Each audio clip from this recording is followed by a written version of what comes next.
आखिर लक्षद्वीप वर्सेस मालदीव्स की पूरी कंट्रोवर्सी क्या है? ऐसा क्या बोला मालदीव्स के मिनिस्टर्स ने प्राइम मिनिस्टर नरेंद्र मोदी के लिए कि पूरा इंडिया उनके अगेंस्ट हो गया? और सोशल मीडिया के ऊपर hashtag boycott Maldives and hashtag explore Indian islands क्यों ट्रेंड कर रहा है? Let's see the complete story in this video. As we all know कि last week prime minister Narendra Modi ने लक्षद्वीप आइलैंड्स को विजिट किया। वहां पे उन्होंने कुछ डेवलपमेंटल प्रोजेक्ट्स की इनॉग्रेशन की, जिसके बाद उन्होंने अपनी कुछ पिक्चर्स और वीडियोस सोशल मीडिया के ऊपर शेयर की। इन वीडियोस के अंदर प्राइम मिनिस्टर ने अर्ज किया ट्रेवल लवर्स को कि वो एक बार इन आइलैंड्स को भी विजिट करे और इसे एक्सप्लोर करे कंसीडरिंग इट्स नेचुरल ब्यूटी। जिसके बाद ये पूरी कहानी शुरू होती है।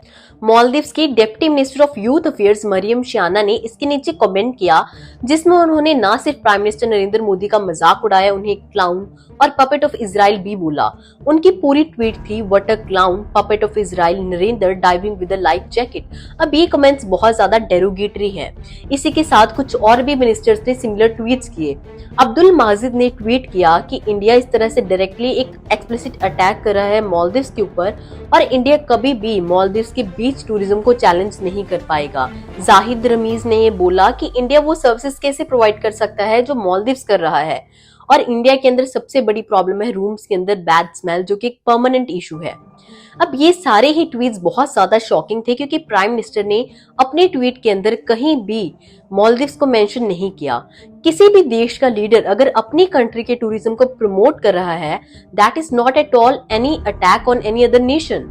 जैसे ही ये कमेंट्स वायरल हुए, ना कि सिर्फ इंडियंस, इवन मालदीव के सिटीजन्स ने भी इन मिनिस्टर्स को क्रिटिसाइज किया ऐसी हार्श लैंग्वेज यूज करने के लिए, और उन्हें एक बैकलैश फेस करना पड़ा। मालदीव्स के फॉर्मर प्रेसिडेंट मोहम्मद नाशीद ने भी ये ट्वीट किया कि इंडिया एक इम्पोर्टेंट अलाई है मालदीव्स का, और वहां के लीडर के लिए ऐसी लैंग्वेज का यूज अनएक्सेप्टेबल है। वहां की गवर्नमेंट ने स्टेटमेंट दिया कि ये कमेंट्स उन मिनिस्टर्स ने कंप्लीटली अपनी पर्सनल कैपेसिटी के अंदर किए कंसीडरिंग फ्रीडम ऑफ एक्सप्रेशन, और ये कमेंट्स किसी भी तरीके से मालदीव्स की गवर्नमेंट का फॉर्मल स्टैंड रिफ्लेक्ट नहीं करते हैं। जिसके बाद सोशल मीडिया के ऊपर दो हैशटैग ट्रेंड होने लगे, hashtag boycott Maldives and hashtag explore Indian islands. Indians ने अपने फ्लाइट बुकिंग्स और होटल बुकिंग्स को कैंसिल कर दिया।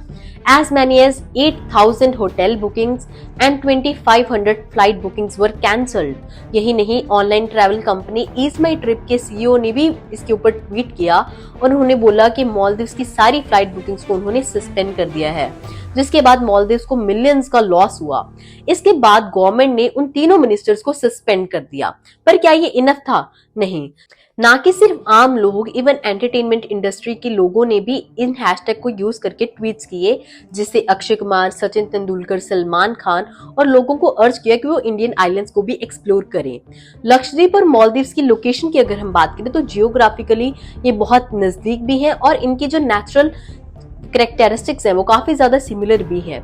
इंडिया के वेस्ट के अंदर अरेबियन सी के अंदर लाई करते हैं लक्षद्वीप आइलैंड्स, और उसी के साउथ में 100-150 किलोमीटर दूर मालदीव्स एग्जिस्ट करता है। मालदीव्स एक टूरिज्म बेस्ड कंट्री है जिनके जीडीपी का 25% जो पैसा है वो टूरिज्म से आता है और 75% सेकेंडरी सेक्टर से आता है।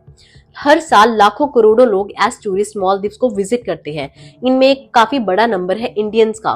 मालदीव्स की टूरिज्म इंडस्ट्री का ये डाटा है कि last year almost 17.5 lakh tourist ने वहां पे विजिट किया, जिसमें से 2 से 3 लाख इंडियंस थे। यही नहीं, इंडिया ने 8 मेजर इंफ्रास्ट्रक्चर प्रोजेक्ट्स भी साइन किए हुए हैं मालदीव्स के साथ में। Considering the Sagar initiative and the neighbourhood first policy, Maldives हमेशा ही इंडिया की प्रायोरिटी लिस्ट पर रहा है। But considering the present geopolitical situation, वहां पे जो रूलिंग पार्टी है ppm, that is progressive party of Maldives, वो एक प्रो चाइना गवर्नमेंट है। लास्ट ईयर नवंबर के अंदर इलेक्शंस के टाइम पे उनके मैनिफेस्टो का एक मेजर पॉइंट था इंडिया आउट कैंपेन। इंडिया के नेबर्स का चाइना के साथ एलाई होना इंडिया के लिए कोई अच्छी बात नहीं है, पर कितना जस्टिफाइड है गवर्नमेंट ऑफिशियल्स का ऐसे ओपनली क्रिटिसाइज करना किसी और देश के लीडर को, स्पेशली वो कंट्री जो आपकी कंट्री के लिए जियोग्राफिकली एंड इकोनॉमिकली बहुत ज्यादा इंपॉर्टेंट है। What is next in this controversy is yet to be seen. But what do you think about this whole situation? Do let me know in the comment section. And for more such informative videos, keep following.